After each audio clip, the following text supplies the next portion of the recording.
अगर आपने अभी तक हमारा चैनल सब्सक्राइब नहीं किया तो अभी सब्सक्राइब करें और बेल आइकॉन को क्लिक करके हमारी लेटेस्ट वीडियोस के बारे में अपडेट जानें। Which of the following should be considered the most important quality of a teacher at a primary level? Primary level पे क्वालिटी कौन सी होनी चाहिए टीचर में?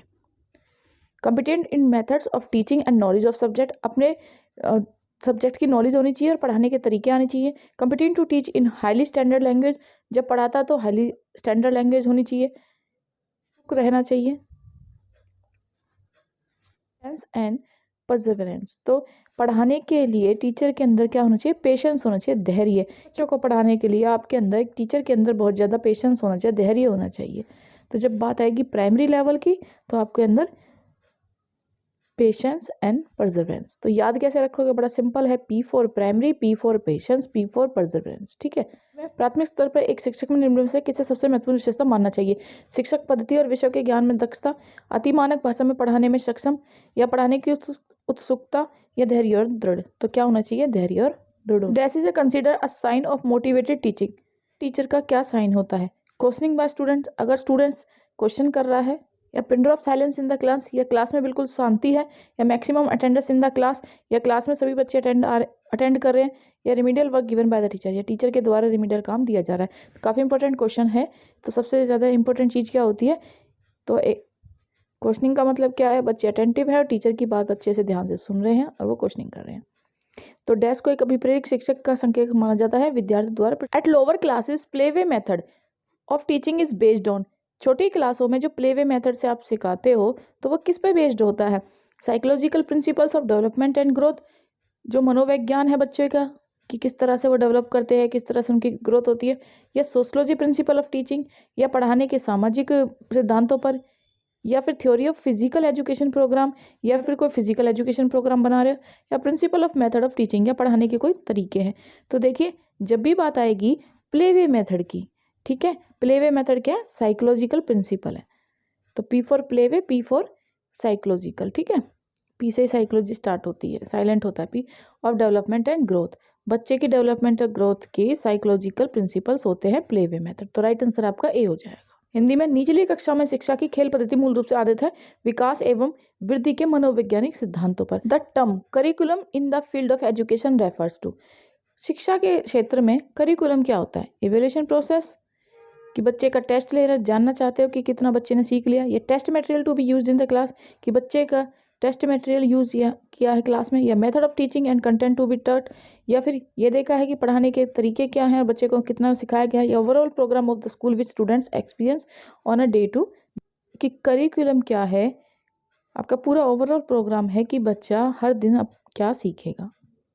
शिक्षा के क्षेत्र में पाठ्यक्रम शब्दावली डैश की ओर संकेत करती है विद्यालय का संपूर्ण कार्यक्रम जिसमें विद्यार्थी प्रतिदिन अनुभव प्राप्त करेगा. Diagnosis of the gap in the learning of student should be followed by. Diagnosis का मतलब होता है कि बच्चे को जो भी कमियां हैं, ठीक है, जो भी कमियां आ रही हैं याद करने में कुछ भी, तो उनको दूर करना, दैट इज डायग्नोसिस. ठीक है, diagnosis of the gap in the learning of students, बच्चे को सीखने में, शुड बी फॉलोड बाय, क्या फॉलो करना चाहिए? Appropriate remedial measures, intensive drill and practice बच करानी चाहिए, या systematic revision of all lesson, या रिवीजन करानी चाहिए सभी लेसन्स की, या reporting the finding the learner and the parents, या उसके पेरेंट्स को या लर्नर को रिपोर्ट कर देना चाहिए. डायग्नोस कैसे करोगे उस गैप को, जो लर्निंग गैप आ गया बच्चे का? अप्रोप्रिएट रिमीडियल मेजर्स, आप क्या करोगे?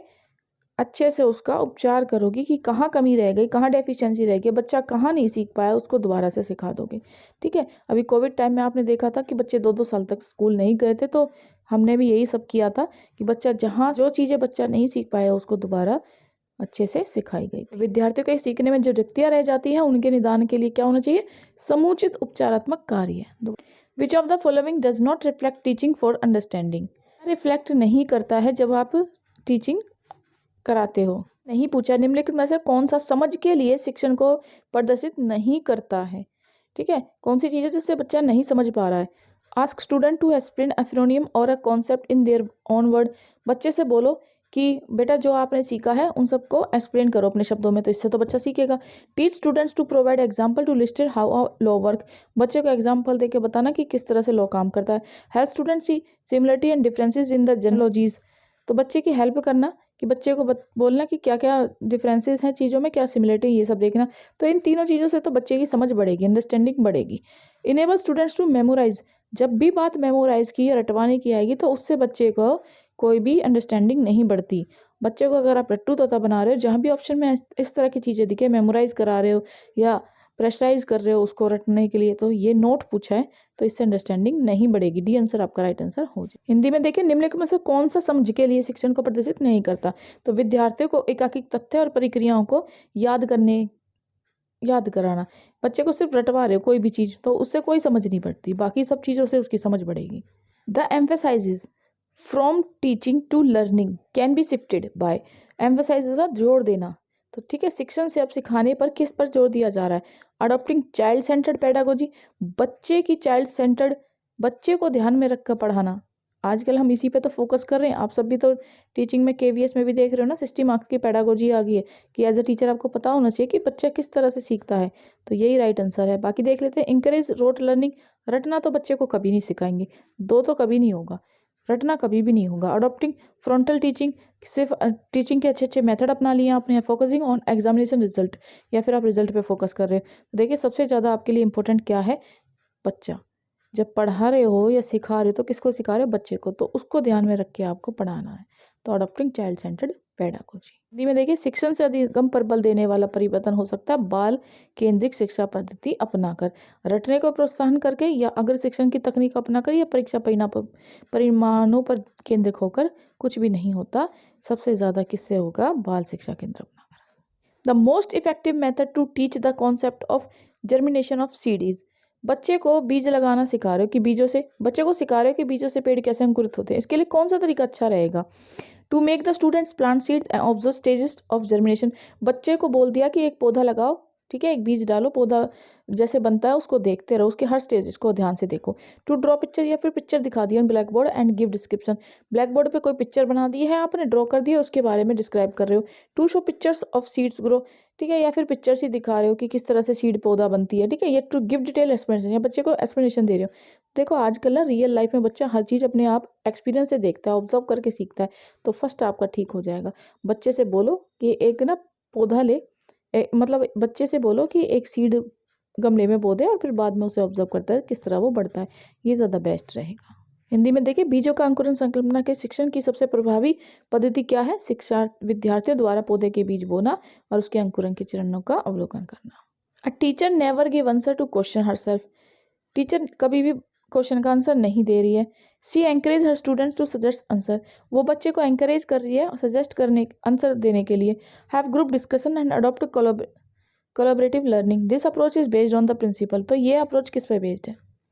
वो एंकरेज कर रही है बच्चों को कोलैबोरेटिव लर्निंग के लिए। कोलैबोरेटिव लर्निंग वही होती है कि बच्चे पीयर में अपने साथ group discussion. Proper organisation of instructional material, सिर्फ इंस्ट्रक्शन से सिखाना चाह रही है। Setting a good example and being a role model, अच्छा एग्जाम्पल प्रस्तुत कर रही है और अच्छा रोल मॉडल बन रही है। रेडीनेस टू लर्न, सभी बच्चे रेडी होंगे सीखने के लिए। एक्टिव पार्टिसिपेशन, इससे बच्चे क्या करेंगे? एक्टिव पार्टिसिपेशन करेंगे। ठीक है, एक शिक्षिका अपने आप से कभी भी प्रश्नों के उत्तर नहीं देती। वह अपने विद्यार्थियों को उत्तर देने के लिए समूह चर्चाएं और सहयोगात्मक अधिगम अपनाने के लिए प्रोत्साहित करती है। यह उपागम डैश के सिद्धांत पर आधारित है। अनुदेशात्मक सामग्री के लिए उचित संगठन, या कुछ अच्छा उदाहरण प्रस्तुत करना और भूमिका प्रतिरूप बनाना, या सीखने की तत्परता, या सक्रिय भागीदारिता। तो वो सभी बच्चों को एक्टिवली पार्टिसिपेट करने। विच of the following is a teacher related factor affecting learning? Proper sitting arrangement, availability of teaching learning resources, nature of the content of learning experience, master over the subject. तो best हमारे according यहाँ पे ये होता है कि master over the subject matter. निम्नलिखित में से कौन सा शिक्षक से संबंधित अधिगम को प्रभावित करने वाला कारक है? विषय वस्तु में प्रवीणता। काफी इंपॉर्टेंट क्वेश्चन है कई बार। When a child get bored while doing a task, बच्चा बोर हो रहा है कोई काम करते हुए, it is a sign that, ये किस चीज का साइन है? The task may have become mechanically repetitive, बार बार वो मशीन की तरह रिपीट हो रहा है काम, ठीक है। चाइल्ड इज नॉट इंटेलिजेंट, बच्चा होशियार नहीं है। Child is not capable of learning, बच्चा सीखने के लायक नहीं। Child need not to be a discipline, बच्चे को डिसिप्लिन की जरूरत है। तो बच्चा अगर बोर हो रहा है तो साफ बात है कि जो काम है वो बार बार रिपीट हो रहा है। एक काम को बार बार करते करते बच्चा बोर हो रहा है।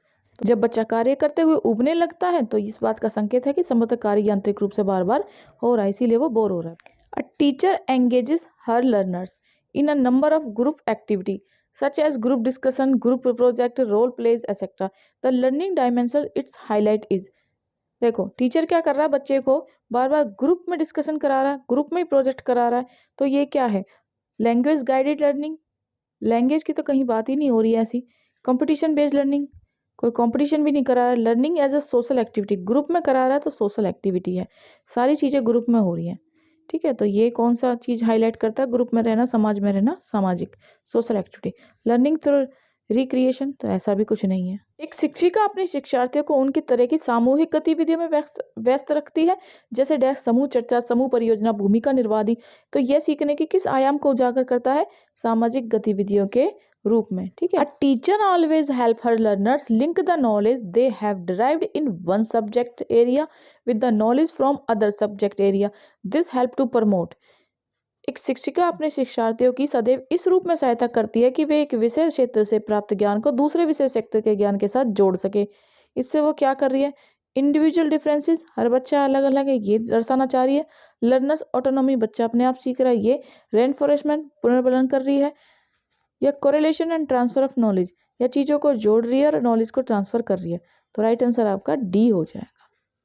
व्यक्ति की विभिन्नता, शिक्षार्थी स्वायत्तता, पुनर्बलन या ज्ञान के सहसंबंध अंतरण, तो ज्ञान का सहसंबंध और अंतरण जोड़ रही है नॉलेज को। Should study the error of their students as they often indicate the. एक शिक्षिका जो है, एक टीचर जो है, बच्चों की गलतियों को ढूंढ रही है, बच्चों की गलतियों पर ध्यान दे रही है, तो वो ऐसा क्या क्यों कर रही है, क्या दर्शाता है ये करना। स्टैंड ऑफ देयर नॉलेज, कि वो बच्चे की नॉलेज को देखना चाहती है कि कहाँ तक है, उसको सुधारने के लिए स्ट्रेटजी बनाना चाहती है। या पथवे फॉर एबिलिटी ग्रुपिंग, या बनाना चाहती है। नीड फॉर डिफरेंशियस करिकुलम, या कोई अलग से करिकुलम बनाना चाहती है, सिलेबस या पाठ्यक्रम देना चाहती है। टीचर क्या कर रही है, वो गलतियों को सुधारने के लिए स्ट्रेटजी बनाना चाहती है। अपने शिक्षार्थियों, विद्यार्थियों की त्रुटियों का अध्ययन करना चाहिए, क्योंकि वे प्रायः की ओर संकेत करते हैं, आवश्यक उपचारात्मक युक्तियों का अध्ययन करते हैं। The most important factor in the effective teaching process is. Effective teaching में सबसे ज़्यादा इंपॉर्टेंट फैक्टर क्या है, punctuality exhibited by teacher, student time पे पहुंच जाएं। Mastery of content by the teacher, teacher की कंटेंट में मास्टरी हो। ठीक है, या teacher student dialogue, timely completion of the syllabus, या फिर सिलेबस टाइम पे हो। तो देखिए यहाँ पे ना टीचिंग प्रोसेस है, टीचिंग प्रोसेस तो तभी पूरा हो गया, टीचर के बारे में बात नहीं करी। अगर टीचर के बारे में बात करते तो फिर तो हो जाता मास्टरी। ठीक है, लेकिन यहाँ पे प्रोसेस पूछ रहा है, टीचिंग तो जब भी पूरी होगी जब टीचर के साथ स्टूडेंट डायलॉग करेगा, बात करेगा, कि बच्चा टीचर भी बच्चे से बात करे कि कितना समझ पाया, और बच्चा भी बता पाएगा कि कितनी बात समझ में। तो प्रभावी शिक्षण प्रक्रिया में सबसे महत्वपूर्ण कारक होता है शिक्षक और विद्यार्थी संवाद। The major responsibility of a teacher is, major responsibility teacher की क्या होती है, prepare lesson plan and teach accordingly. Lesson plan बना लो और उसके अनुसार पढ़ा लो। Organise as many activity as possible, जितना हो सके एक्टिविटी करा लो। स्ट्रिक्ट डिसिप्लिन, या डिसिप्लिन मेंटेन रखो। या provide learning opportunity as per the differences learning style of students, या हर बच्चे के स्टाइल के अकॉर्डिंग ही उनको अपॉर्चुनिटी दें सीखने की। तो सबसे बेस्ट क्या है, बच्चों का जो लर्निंग स्टाइल है उनके अकॉर्डिंग उनको अपॉर्चुनिटी देना। सबसे मुख्य जिम्मेदारी है विद्यार्थियों की विभिन्न अधिगम शैलियों के अनुसार सीखने के मौके उपलब्ध कराना। Activity based teaching emphasises, activity based teaching किस पे एम्फेसाइज करती है, डिसिप्लिन क्लास होनी चाहिए, completion of activity in due time, activity time पे होनी चाहिए, या activity participate by all students, या thinking examination after completion of activity. तो active participation by all students, इससे शो होता है कि एक्टिविटी करा रहे। गतिविधि आधारित शिक्षण डैश पर बल देता है, सभी विद्यार्थियों द्वारा सक्रिय भागीदारी पर। Teacher took her class on an educational trip to, अगर शिक्षिका, एक टीचर बच्चों को एक ट्रिप पे ले जा रही है, एजुकेशन ट्रिप पे, तो provide a break from the routine teaching in school, break दे रही है वो रूटीन स्कूल से। या provide opportunity to children for direct observation, या बच्चों को मौका दे रही है डायरेक्ट ऑब्जर्वेशन सीखने का, कुछ ऑब्जर्वेशन करके सीखने का। या do the activity specified in the school calendar, school के कैलेंडर में ऐसा लिखा हुआ है इसीलिए वो ऐसा करना चाह रही है। या प्रोवाइड एंटरटेनमेंट टू चिल्ड्रन, या बच्चों का एंटरटेनमेंट देना चाह रही है। तो यहाँ पे देखिए बेस्ट क्या है, प्रोवाइड कर रही है अपॉर्चुनिटी, ताकि बच्चे डायरेक्ट कुछ ऑब्जर्व करके सीख सके। शिक्षिका अपनी कक्षा को शैक्षिक भ्रमण पर ले जाती है ताकि बच्चे प्रत्यक्ष अवलोकन के लिए बच्चों को अवसर उपलब्ध हो सके। N empowering school will promote which of the following qualities the most in its teacher, memory, discipline nature, competitive altitude, या टेंडेंसी टू एक्सपीरियंस इट। तो राइट आंसर क्या है, कॉम्पिटिटिव एप्टीट्यूड। एक सशक्त विद्यालय अपने शिक्षकों में निम्नलिखित में से योग्यताओं में से सर्वाधिक बढ़ावा देगा। प्रतिस्पर्धात्मक अभिवृद्धि की, टीचर कंपटीशन में उतरे।